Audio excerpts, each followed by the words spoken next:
Hello and welcome to the Dead Man Walking podcast. I am your host, repeatedly dead Fred, author of the medical trauma memoir, The Summer I Died 20 Times, which is what happened to me. And that's how I got the name, Repeatedly Dead Fred. Today I am with Tammy Vincent, who's an author and coach and mentor and does all sorts of good things for the world. But she came from a pretty dark place. So, Tammy, do you want to share with the audience about how your voyage started? Yeah, so I grew up basically in a completely dysfunctional household. I had two alcoholic parents, one a drug addicted mother. There was just so little that I learned, so little that I experienced that normal kids should. And I realized at 26 years old, after abuse, neglect, I mean, every kind of abuse you can imagine, sexual, Mm-hmm. emotional, physical, whatever it was, that at 26 years old, I had absolutely no clue how the heck to enter into the real world and actually survive. So Mm-hmm. I remember being pregnant and not even knowing I was getting pregnant with my first child, didn't even understand unconditional love. So I really went on a mission to kind of fix that stuff, and then be a voice after 20 years of fixing that stuff, to be a voice for people that don't know what kind of damage they're even succumbing to, or what's happening to them, or how entering into the adult world is going to be just topsy-turvy until they do something about it. So, did you realize while you were growing up how dysfunctional your family was? I mean, I knew there was things that were wrong. I wasn't allowed to spend the night at a friend's house because my father was always afraid that my mother would kill him in her sleep. I mean, there was, so I didn't Oh, have that the little normal. thing. What? Oh, that little thing. That little thing. I mean, I can remember running away, and just to be safe at home, I remember there was a drainage ditch, and I used to go under this drainage ditch and sleep. It was like one of those would go under two streets. So it was like probably Yeah. 4 feet tall, maybe. And I would sit in there and literally sleep. And I'm like, this can't be right. But there was a lot of things. I mean, our nickname for all my friends and everybody I knew, the nickname for my mom was the B word. And I was like, well, that Mm-hmm. can't be right. Like, other people must love their parents. So, I mean, yeah, I knew that it wasn't right, but I didn't know how bad it was Mm-hmm. until, I mean, now I can say, like, so casually, that my mother, let me pay her drug debts for her with my body. But Mm-hmm. 20 years ago, I mean, that was Wow. just not something that, I would have even talked about without crying. Mm-hmm. So, often when I talk to people who come from a darker background, there's a, I'll say, watershed moment that projects them into, okay, I got to do something here. I don't know exactly what I have to do or where to find the resources, but I really need to change something. Did you have a moment like that? I had two, and one was Mm-hmm. unsuccessful, but it at least made me aware. One was when I was standing there and I was 17 years old, and I was standing with a box of rat poison in one hand and my mother's spiked orange juice in the other. And I actually considered combining them. And then I just had a total, like, what I consider a mental breakdown. But really, it was an aha moment, like, okay, I am getting ready to do the most horrific thing that any human being could do to my own mother. So I got to get Mm-hmm. out of here. So I moved back to my father, who had asked me nicely, well, not so nicely, but to go live with my mother. So I moved back to my father, and I was like, I need help. I need to just get away from all of this. He was remarried at the time to someone that didn't like me. We just didn't get Mm-hmm. along very well. And I'm not saying it was all her fault. It was my fault. I was a rebellious, angry, scared, mad teenager. So Oh, I wasn't go perfect. on. You were not. Yeah, it was pretty bad. But Mm-hmm. so I that was my first moment where I realized, this is it was a one for 1 second, it's either me or her. And then I did attempt to take my own life, and unsuccessfully, thankfully. But then the Mm-hmm. next one was when I was pregnant with my son, and I was reading the book I Love You Forever. And it's a book about Okay. a mother's unconditional love for her son. Mm-hmm. And it dawned on me that I didn't know what unconditional love was, and it scared me. And so I literally was like, okay, what else don't I know? Like, what else has this done to me, because Mhm. now I'm like, if I don't even know how to love a baby, like that can't be normal. So I literally poured into everything I could think of. At the time, there wasn't the internet. Mhm. I would have really jump started this process had there been the internet. But I would go down to the library and just sit on the floor and just cry and just pour through books and reading about, suicide and alcoholism and drug addiction and families and I read that book, What to Expect When You're Expecting, and like 25 times, because I was like, I don't know what to do. But that was the beginning of my journey. That was, I guess, like, what did you call it? I call it the aha moment. Yeah. Watershed moment, Watershed moment. anything. Yep. So I know I've had incidences with my own health where, I've collapsed outside and, people just walk on by. Mm. And it's kind of very unsettling looking back on it. So you find yourself crying in a library, as a young woman, you're on the floor. Is anybody coming up to you and saying, hey, what's wrong? Can I lend a hand? Anything? Not a person. Not a person. And it's really what made me realize that someday down the road, like I was like, okay, I'm going to do better for people. Because I also, I always say too, I used to sleep on the desk all the time. And not one of my 51 teachers said, why are you sleeping on the desk? Because at some point in my 12 or 13 years, I might have said, because it's the only place I can sleep with both eyes closed. So yes, it was shocking. And I didn't really think about it until 10 or 15 years later. Mhm. Really think about it, that question that you asked me, and nobody's ever asked me that before. But no, people walked by because I was embarrassed. I had my head down every time someone walked by. I kind of put my head down, Mhm. but I was clearly crying. Were you living in Florida at the time? No, I was in North Carolina at the time. I have relatives in North Carolina. Hey, North Carolina. So, I was at the Wayne County Public Library. okay. Very small. Is that, what city is that in? I Or was was in that in? Goldsboro at the Seymour Johnson Air Oh, Force Base at the time. okay. So, yeah, I guess if you're on an Air Force base, people are so wrapped up in their own lives, they don't realize the trauma that's going on in the neighbor's house, I guess. And there was probably no child and family services that you'd get reported to. No, I mean, the trauma that really happened was way before by North Carolina, I was older. I was married and everything. But no, in Mhm. my house, I mean, my mother was a child psychiatrist. My dad was a high-end stockbroker. Um, there was no there was no red flags on the outside, except Mhm. that nobody knew, like except that we didn't like my mother. That was a given. There was some abuse that some of the friends had seen. My mother poured hot water down my brother's back, like boiling water, things like that, but it was never spoken about. Um, Wow. yeah. I mean, what else can you say about wow? You know, not to make light of your situation, and it's just horrific, but this would be a Netflix documentary off the charts, right? The child psychiatrist who was a monster. Right. And then I And feel like that's why, when people are like, well, take your pain, and I always tell people, take your experience and take your pain and turn it into your superpowers. I mean, I was taught manipulation, and I was taught, gaslighting and narcissism. I was taught by the best because she was brilliant, absolutely brilliant. So, when I say that, I'm like, I'm a great salesperson.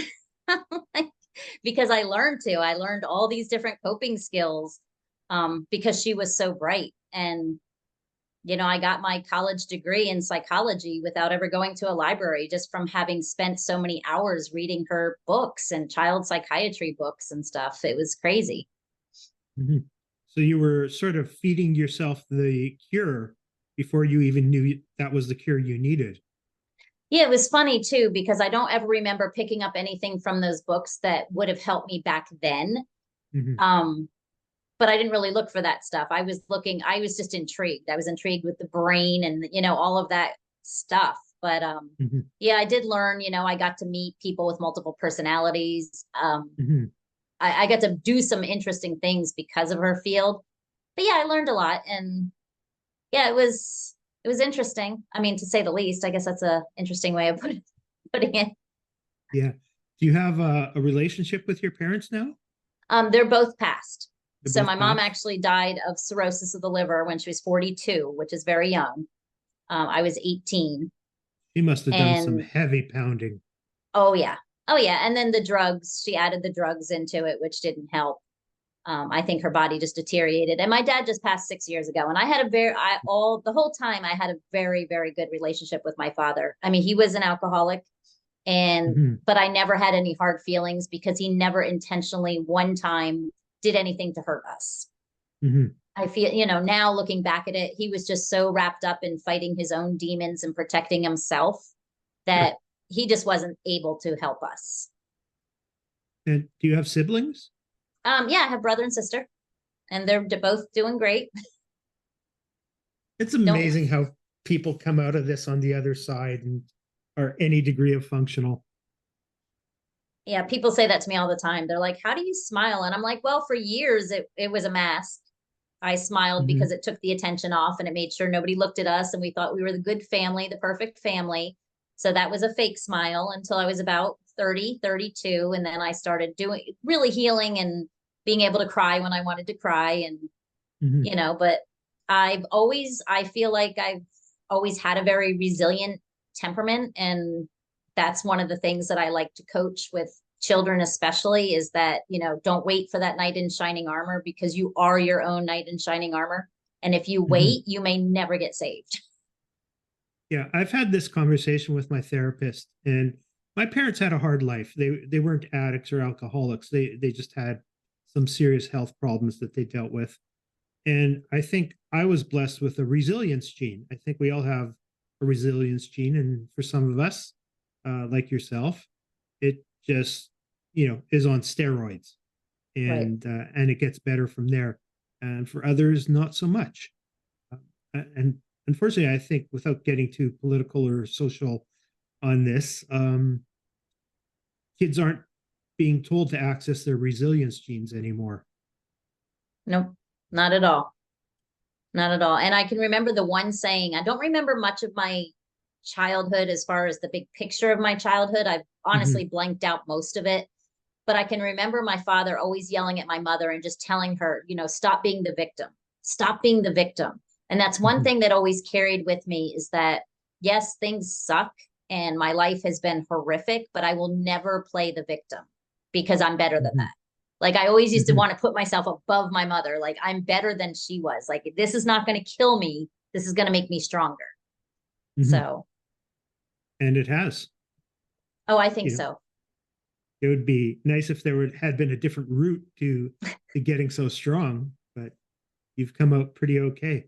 So you work with children now as well as adults? I'm actually just in the beginning phases of like the whole big coaching program and stuff like that. But what I want to do is I want to speak for children. I want to speak for schools and just breathe life into these kids. I did Hmm. write two books, and one is called Surviving Alcoholic Parents, and the other is actually a book for educators on how to Hmm. kind of identify and teach children as a whole, like the classroom as a whole, to just, learn self-compassion, self-love, and that's what I really want to do. I want to just speak and breathe life into them and let them know that they're all worthy, they're all good, they were born good. When crap happens and life hits the fan, as I like to say, not, I mean, life is not always easy, but that they can come out of it because they got everything inside they need to come out of it. So I work with adult children of alcoholics just to kind of undo some of those blocks and some of those negative mindsets. They've convinced themselves they're not worthy. They've taken everything they've heard from 0 to 12 years old and they actually believe it now. Hmm. And so I work with people to kind of undo that and start believing in themselves again. And then I want to speak for children. So it's two kind of mutually exclusive groups, but I figure if we can help Hmm. them when they're children, then I don't have to work with them when they're adults. Sure. So do you by chance have copies of your book handy? I do. And then we can do a little show and tell, schooly kind of That is stuff. the picture of the one, Okay. Surviving Alcoholic Parents. And then the other one is this one. It's got a really long title, but Hmm. can you read it? It's helping children of alcoholics and other at-risk students. And then there's a subtitle it's an educator's guide to identifying and empowering disconnected youth in the classroom. Yeah, I'm colorblind, so that's a hard one for me, but that's Oh okay. yeah, it's hard. Yep, And that's the other one. Both are on Amazon, I take it. Actually, they're both on my website. Amazon banned Okay. me. Amazon didn't like me. They didn't What like did you do? the first one. They didn't like because if you see the picture of it, it's a girl kind of cowering, just sitting in the corner looking Okay. sad, and then it's parents fighting.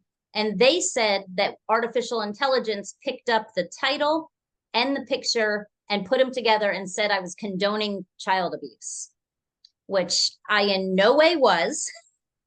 But you can't artificial intelligence wasn't so intelligent on that yeah, one. they weren't so intelligent. And I literally went back and forth with supervisors, quote unquote, just email people, I'm assuming, just, workers, and asked to have it escalated. And the last email I got literally said, "Lady, you will never have a KDP account again. Give it up or let it go." And I was like, wow. So Come on, Amazon, do better. Yeah. I was like, come on. But you know what? That's okay. I'm working on getting them on Barnes and Nobles, but I was lucky enough to print a couple hundred before. So I have tons of them. They're for sale on my website. So okay. So this would probably be a good time for you to mention what your website is. it is just my name, tammyvincent.com. Okay, awesome. So people in the audience, now you know where to go, tammyvincent.com. So you were mentioning some of the work with children of alcoholic parents and how they've internalized so much of what they were exposed to. And they think they're, whatever feeling they're legitimately feeling, whether they feel worthless or unattractive, the whole spectrum of things. But if you go to their best friend or the people they socialize with or work with, they don't have any of that view. No. Nope. Nope. Unfortunately, the best friends, even though they're best friends, a lot of times they will not know. They will not know the deep, dark secrets. They will just see them as a very nice, friendly, because they just want to be loved. They just want to be accepted. They just want to be in a group. The mean people will see them as pushovers. We'll see them as insecure people. The teachers may see them as lazy or not wanting to learn. Like they're seen by everybody differently because nobody knows why they are the way they are. They don't even know. Like they don't see it as different. Yeah. I think in the educational world right now, it's a rare teacher that would say what's going on and even attempt to get involved. Yes. I did that briefly. I wasn't a teacher long, but I taught the 1 year I had a solid classroom for a while. It was a first grade classroom. And I really got those kids to open up. I just knew because I could see by the hollow looks. I could see when kids wouldn't, make eye contact with you. I knew all the signs. And so I had a little mailbox. I used to let them put letters in and they could have their brother write them. I mean, they were only in first grade, but they could draw pictures. It was all anonymous and we talked about them every day. And so what I did is I fed that mailbox with all the questions that I knew they wanted the answers to, but they were afraid to ask. And that's really smart. It was an amazing year. And I watched some of them really come out of their shells and blossom. And when I would ask a question, as if one of them wrote it, they knew they didn't write it. So they would all be looking around for the group of people that wrote it. And then I would say, a lot of people go through what you went through, what's this person is going through. So make friends, like talk about it. It's okay to talk about it. So they started making their own little cliques and they started opening up more. And it was really, I would love for that to be like somebody down the road, like a nationwide program. That would be my dream. But and a worthwhile dream. Oh yeah. Yeah. So Amazon couldn't say no to that. No. I remember when I started working with my therapist, and I have because I had a stroke and some of the things happened to me, I'm not so great with nonverbal communication. So she gave me this sheet with, I don't know, about 20 or 30 faces on it. So just hand-drawn little things so that you could see different body language signs, and this means somebody's angry, and this one, and in the middle of this, and this is for 6, 7, 8 year olds, there's a face of drunk. Hmm. And I was like, what? And she had never even noticed that. Wow. What did it look like? I'm trying.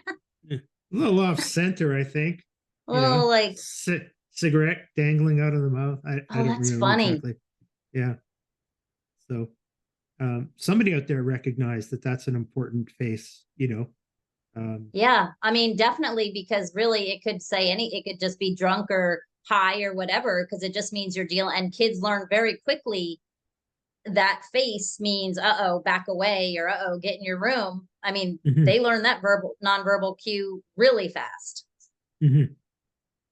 So as you've worked with your clients, is there somebody that comes to mind that even you thought, this person's buried so deep, I don't know if I can help them?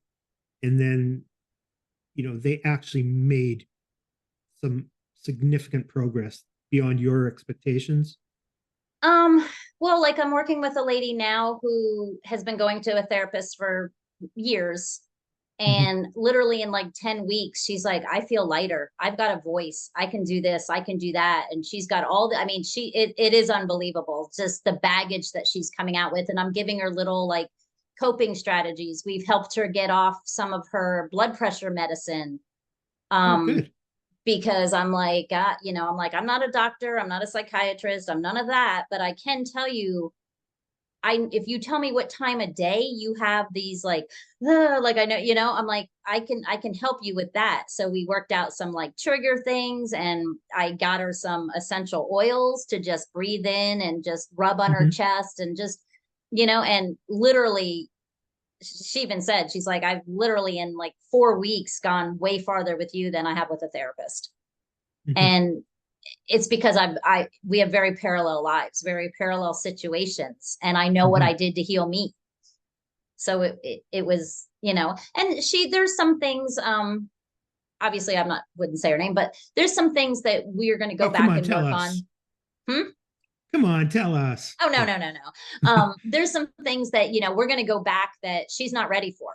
And I know Mhm, she's not ready for. And it's not my job to make people, I don't want to purposely put people, I'm not about making people relive trauma and then snapping them out of it. And that's not my thing. I could do that. I could hypnotize you and make you bring up your most wild, crazy, horrible story.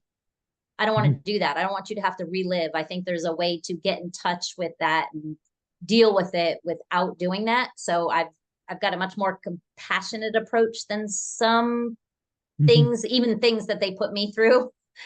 So, Did you find when you were writing your book, and I found some of this when I was writing my book, that dredging up the memories, um, you know, was just reliving and experiencing the traumas all over again? And it's like, how could this have happened? And nobody picked it up. Did you also go through that?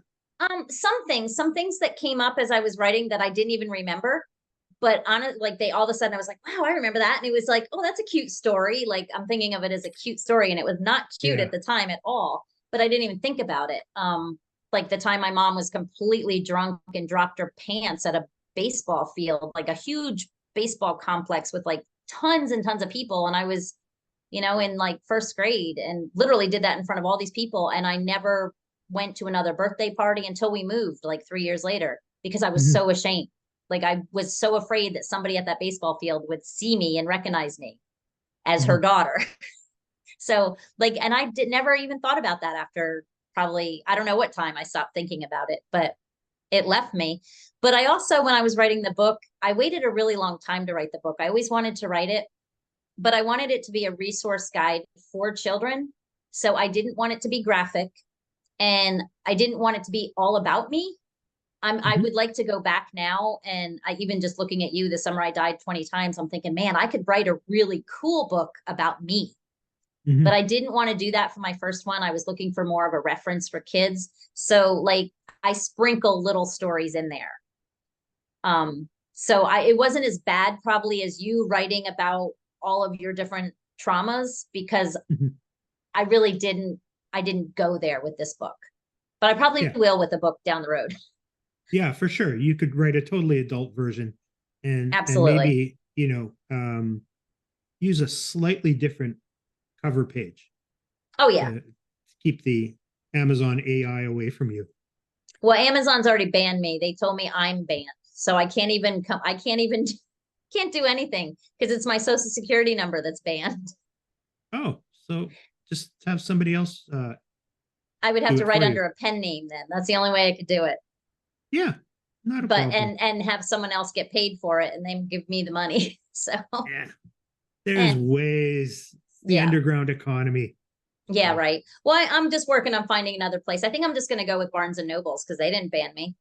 They mhm. don't care. Yeah, So go Barnes and Nobles. I think mine's at Barnes and Nobles as well.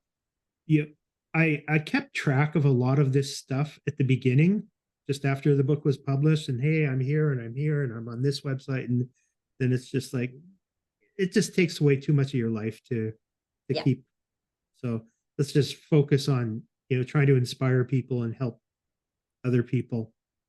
And right. I think it's just amazing that you've come out of what you've gone through and you're making it into your superpower. That's very, very Yeah. commendable. Well, you as well. I mean, I'm gonna get your book. I'm Oh, thank looking you.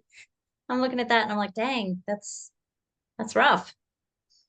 It's crazy. Actually, I've got on a hospital bracelet right now because the reason I switched our recording from this morning is I had to go to the hospital for a check-in. Hmm. Everything good?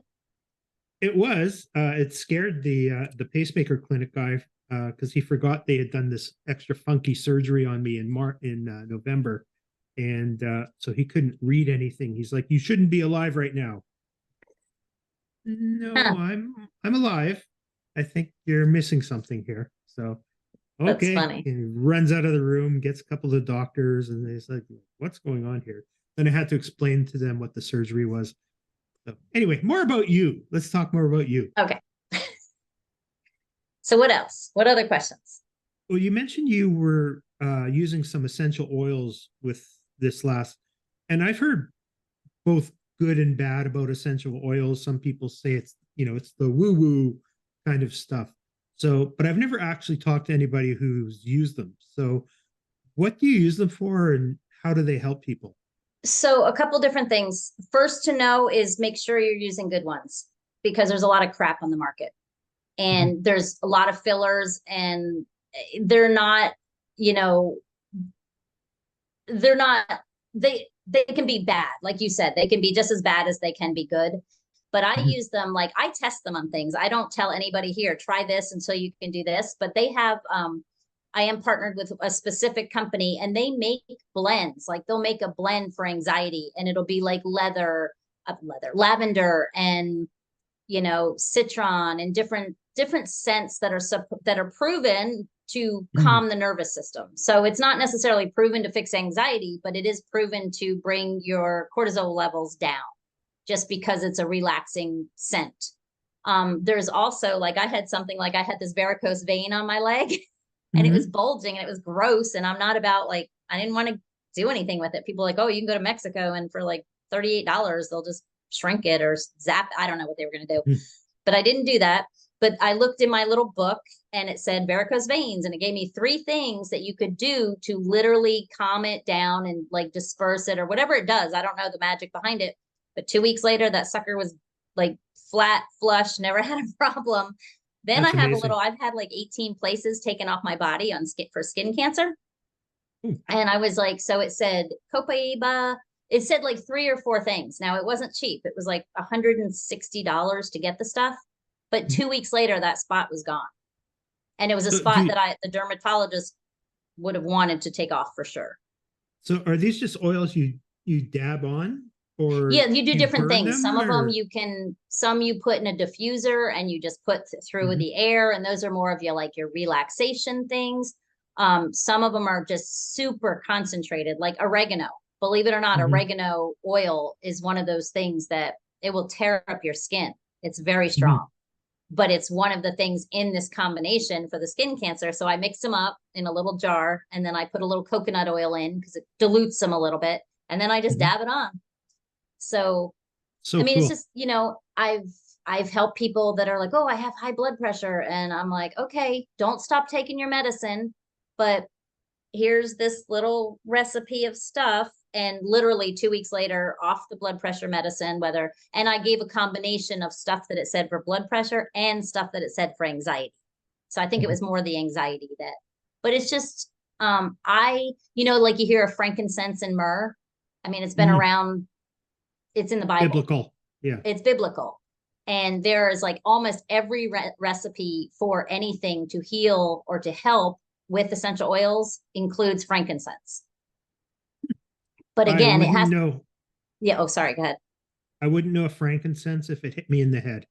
Yeah. And like I said, it's not something like you can just go out and buy. And there's some that are just so diluted and just not right that like these 90% of the ones from this company, you can actually ingest them. So you can put a drop of lemon in your water and it's like a detox. You can put oregano in your spaghetti sauce, just the oil, because it's pure. So yeah, it's interesting. I think that would be tasty. Yeah, it doesn't. Some of them are pretty gross, but some of them are pretty good. But yeah, I figure if there's a way naturally, I'm into healing people, and I would rather. I mean, I went through a suicide attempt, and I don't know how many doctors wanted to give me antipsychotics, and I said no. Once you start taking them, you're not coming off them. I was like, I'll figure this out. And never did I take an antipsychotic medicine, ever. Okay. And just to repeat what you said before, Tammy and I aren't doctors, so we're not suggesting you come off medicines or anything like that. Talk to your appropriate medical professional before you introduce any changes like this to your life. And when I talk about intermittent fasting people, we always have to give that disclaimer as well. Oh, and I tell people all the time, even, and that's the same thing, like when I'm dealing with my coaching clients, there are some things like when people come to me with their stuff with children, I'm like, I'm not a child psychiatrist. That's for you to deal with your child therapist, like that's, yeah. I don't have experience with that. I'm not licensed. I'm not a counselor. Like, no, like I stay in my lane. And I think that's important. For sure. Do you think your essential oil people could make up something that gives us that new car smell?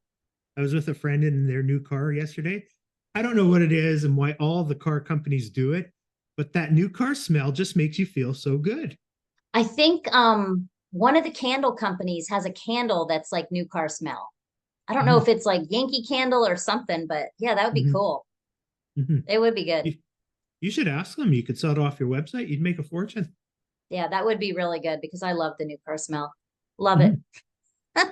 And it fits every box. It does the anxiety. It's just like peaceful. It's like there's something about it. Then you can drive your 89 Yugo and smell like a new car. Not you. I'm not saying you're 89 Yugo. Yeah. I would wonder if there are any 89 Yugos that are still functional. Probably not. That's why I used an 89 Yugo. I didn't want to insult anybody. Yeah. So, Tammy, we're almost out of time here. So I'm going to throw it back to you and ask you if you want to wrap up with some words of wisdom and remind people where they can find you and your books and your services. Okay. Well, the best thing I can say is no matter what you've gone through, it doesn't matter how bad it is, you can find a way out of it to happiness. So there is always a way. There's groups, there's coaching, there's anything. And now resources are at your fingertips. And I always just like to leave people with, you are 100% worth every bit of effort or every bit of work you do to get to the place to be the best version of you.